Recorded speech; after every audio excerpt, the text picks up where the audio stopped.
السلام علیکم ورحمۃ اللہ تعالی وبرکاتہ۔ آج ہم شوال کے روزوں کی فضیلت، اس کی عظمت اور اس کے متعلق ضروری مسائل جانیں گے کہ اللہ تبارک و تعالی نے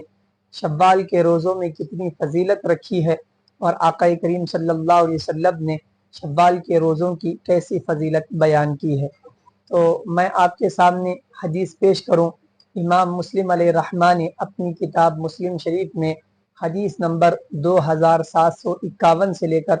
2753 تک احادیث بیان کی۔ آپ نے فرمایا عن ابی ایوب الانصاری رضی اللہ عنہ انہ حدثہ ان رسول اللہ صلی اللہ علیہ وسلم قال من صام رمضان ثم اتبعہ ستا من شوال کان کصیام الدہر،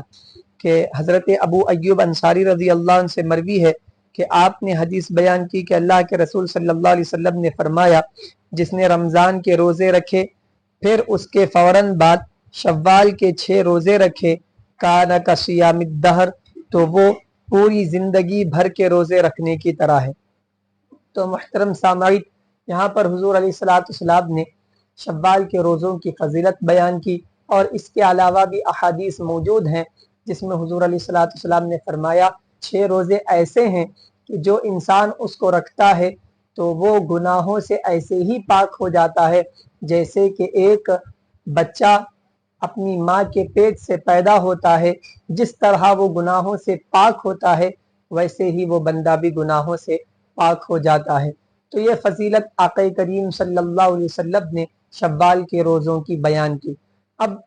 آپ یہ جان لیں کہ روزے 3 طرح کے ہوتے ہیں، ایک فرض، ایک واجب اور ایک ہے سنت اور نفل۔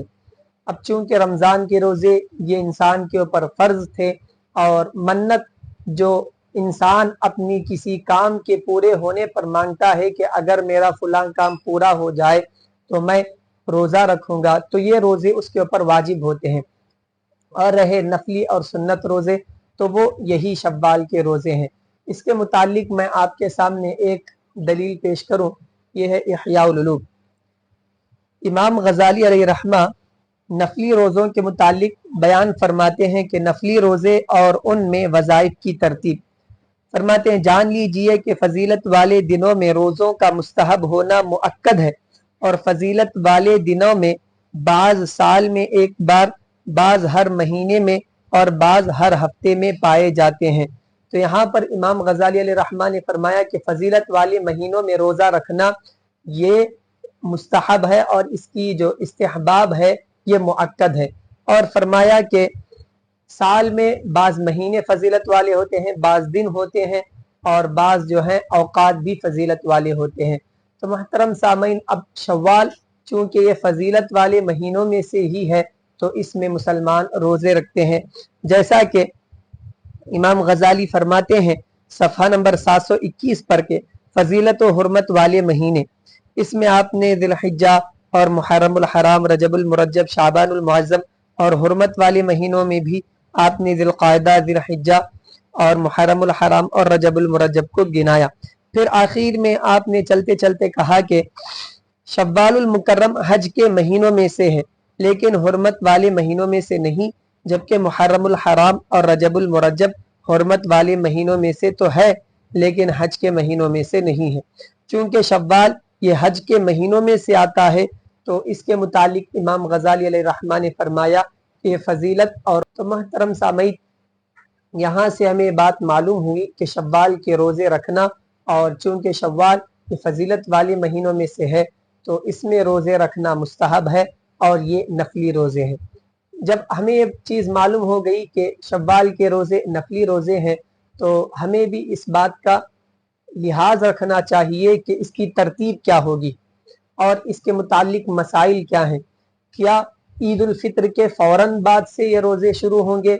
یا یہ کہ عید الفطر کے 2 یا 3 دن چھوڑ کر بھی ہم یہ روزے رکھ سکتے ہیں، اور یہ کہ یہ جو 6 روزے ہیں کیا لگاتار ان 6 روزوں کو رکھا جائے گا، یا ایک آج رکھیں تو پھر 2 یا 3 دن چھوڑ کر پھر دوسرا رکھیں، اس طرح بھی یہ روزے رکھنا جائز ہے۔ تو ان مسائل کے متعلق میں آپ کے سامنے حوالہ پیش کروں، رد المحتار۔ اس میں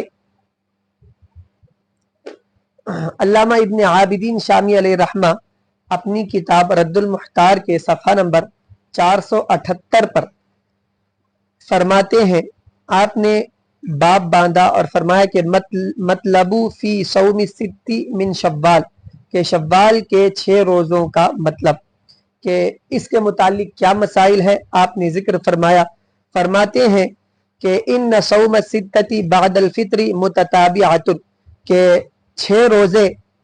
عید الفطر کے بعد لگاتار رکھے جائیں گے۔ منہم من کریہہ،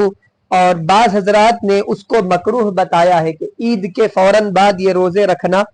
بعض حضرات نے اس کو مکروہ بتایا۔ اور آخر میں مختار مذہب فرماتے ہیں کہ والمختار انہ لا بأس لأن الکراہۃ انما کانت لأنہ لا یؤمن من ان یعد ذلك من رمضان فیکون تشبیہا بالنصارى۔ فرماتے ہیں کہ اس میں کوئی حرج نہیں کہ عید الفطر کے فوراً بعد رکھے جائیں۔ کیوں؟ لأن الکراہۃ، اس لیے کہ کراہت بے شک وہ اس وقت ہوگی اگر وہ محفوظ نہ ہو۔ لأنہ، اس لیے کہ وہ یعنی وہ روزے لا یؤمن محفوظ نہیں ہے، من ان اس طور پر کہ ان یعد ذالک کہ اس کو شمار کیا جائے، من رمضان رمضان سے ہی، فیکون تشبیہا بالنصارى تو پھر وہ نصرانیوں سے تشبیہ ہو جائے گی۔ والآن زال ذالک المعنی، اور اب جو ہے یہ معنی زائل ہو چکا ہے۔ مطلب یہاں پہ یہ بتا رہے ہیں کہ بعض حضرات نے کہا کہ عید الفطر کے فوراً بعد یعنی عید الفطر کی دوسرے دن سے ہی یہ روزے شروع کرنا مکروہ ہے، بعض حضرات نے بتایا، اور مکروہ بتانے کی انہوں نے وجہ بیان کی کہ عید الفطر کے فوراً بعد اگر یہ روزے رکھے جائیں تو یہ نصرانیوں سے مشابہت ہوگی۔ اب نصرانیوں سے مشابہت کیسے ہوگی، میں وہ بھی آپ کے سامنے ایک دلیل کے ساتھ پیش کروں۔ یہ ہے تفسیر قرطبی، اس کی جلد اول میں امام قرطبی علیہ رحمہ اس آیت کے تحت ایام معدودات، اس آیت کی تشریح میں فرماتے ہیں کہ نصارہ کے اوپر جو ہے اللہ تبارک و تعالی نے رمضان کی طرح 30 روزوں کو مقرر کیا تھا، لیکن ان حضرات نے جو ہے اپنے اوپر 10 روزوں کو اور ایڈ کر لیا، اور پھر اس کے بعد انہوں نے 10 روزوں کو اور بڑھا لیا تو تقریباً ان کے روزے 50 ہو گئے۔ اسی کا ذکر تفصیلاً کے ساتھ انہوں نے یہاں پر ذکر کیا، اور میں آپ کے سامنے اختصار کے ساتھ پیش کروں۔ فرماتے ہیں کہ حضرت موسیٰ اور حضرت عیسیٰ علیہ السلام کی قوم پر رمضان کے روزے فرض کیے، پھر انہوں نے اس میں تبدیلی کی، ان کے علماء نے ان پر 10 ایام زیادہ کر دیے۔ پھر ایک عالم بیمار ہوا تو اس نے نذر مانی کہ اگر اللہ تعالیٰ نے اسے شفا دی تو وہ 10 روزوں کا اضافہ کرے گا۔ اسی طرح بڑھتے بڑھتے بڑھتے تقریباً ان کے روزے 50 ہو گئے، اور وہ فوراً 30 روزوں کے بعد روزہ رکھا کرتے۔ تو اس اعتبار سے بعض علماء نے فرمایا کہ نصرانیوں سے مشابہت کی وجہ سے بعض علماء نے کہا کہ عید الفطر کے فوراً بعد یہ روزے رکھنا مکروہ ہے، لیکن